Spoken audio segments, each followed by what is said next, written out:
আধুনিক যুগের যুদ্ধ কি আমরা ঠিকমতো বুঝতে পারছি? বোমা, গুলি, ট্যাঙ্ক, ফাইটার জেট এসব তো ছিলই। কিন্তু সাম্প্রতিক যুদ্ধে আসল খেলোয়াড় কারা? আজকের প্রতিবেদনে আমরা জানব কেন ভারত যুদ্ধের ভবিষ্যৎ বুঝে আগেভাগেই মিসাইল ও ড্রোন প্রযুক্তিকে সবচেয়ে বেশি গুরুত্ব দিচ্ছে। ইউক্রেন রাশিয়া যুদ্ধ থেকে শুরু করে ইসরায়েল ইরান সংঘাত বিশ্বজুড়ে যুদ্ধের পটভূমি বদলে যাচ্ছে। আর ভারত তৈরি হচ্ছে সুপার পাওয়ার হয়ে ওঠার লক্ষ্যে। আকাশে জলে স্থলে চলুন বিস্তারিত জানি।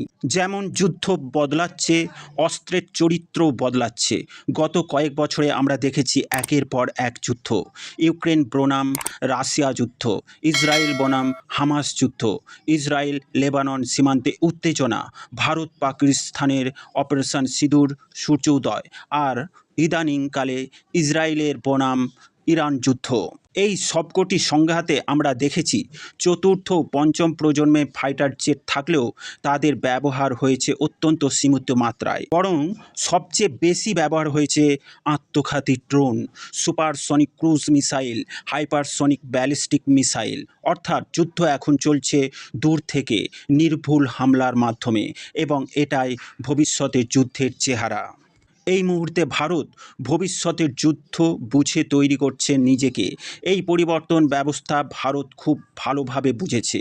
তাই আজ ভারত জোর দিচ্ছে ড্রোন প্রযুক্তিতে, ক্ষেপণাস্ত্র প্রযুক্তিতে, multi layer air defence system এবং লেজার ভিত্তিক প্রতিরক্ষা ব্যবস্থার উপর। সম্প্রতি ভারতের প্রতিরক্ষা বিশেষজ্ঞরা সিদ্ধান্ত নিয়েছে ভারতকে মিসাইল ও ড্রোন টেকনোলজিতে বিশ্বের প্রথম সারিতে আনতে হবে। আর তাই অংশ হিসেবে ভারত রাশিয়ার কাছে আবারও দুটি S-400 ইউনিট কেনার প্রস্তাব দিয়েছে এবং S-500-এর জন্য আলাদা করে আলোচনাও শুরু করেছে। এছাড়া আছে ভারতের নিজস্ব তৈরি ভারতের multi layer air defence system. Bharat এখন তৈরি করছে একাধিক স্তরের প্রতিরক্ষা বলয়, যেখানে প্রতিটি স্তরে থাকবে ভিন্ন প্রযুক্তি, ভিন্ন অস্ত্র।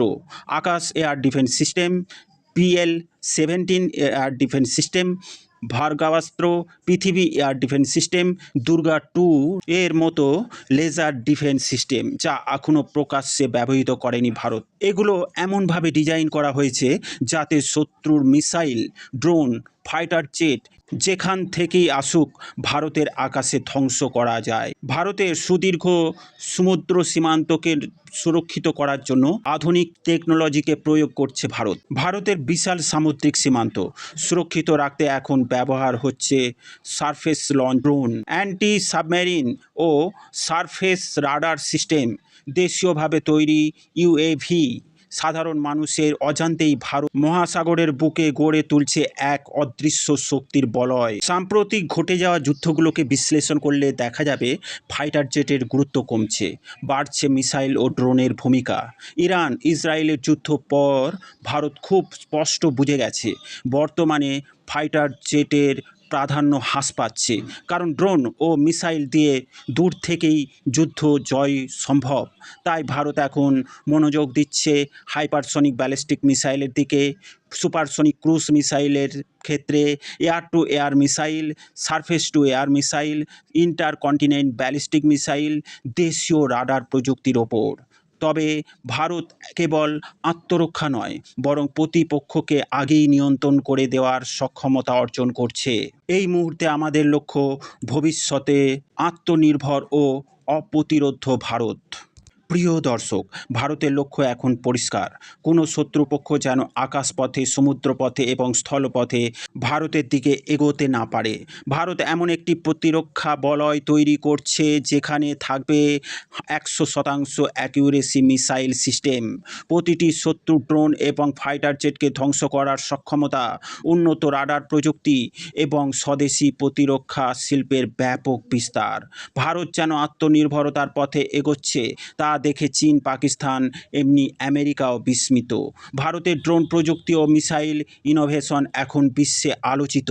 এই প্রতিরক্ষা কৌশলই ভারতকে ভবিষ্যতের যুদ্ধ প্রস্তুতির চাবিকাঠি। এখন শুধু সময়ের অপেক্ষা, কবে ভারত এই সমস্ত প্রযুক্তিকে যুদ্ধক্ষেত্রে কাজে লাগিয়ে পৃথিবীকে দেখাবে নিজেদের প্রকৃত সামরিক শক্তি। প্রিয় দর্শক, সম্পূর্ণ ভিডিও সম্বন্ধে আপনাদের মতামত কমেন্টের মাধ্যমে জানাবেন। ডিফেন্স, ফরেন পলিসি ও জিওপলিটিক্স পলিটিক্স রিলেটেড খবর পেতে এই গ্লোবাল নলেজ শো চ্যানেলটিকে সাবস্ক্রাইব করে পাশে থাকবেন, যাতে করে প্রতিদিনের প্রতিবেদন আপনাদের কাছে সহজেই পৌঁছায়। Thank you very much for watching my video.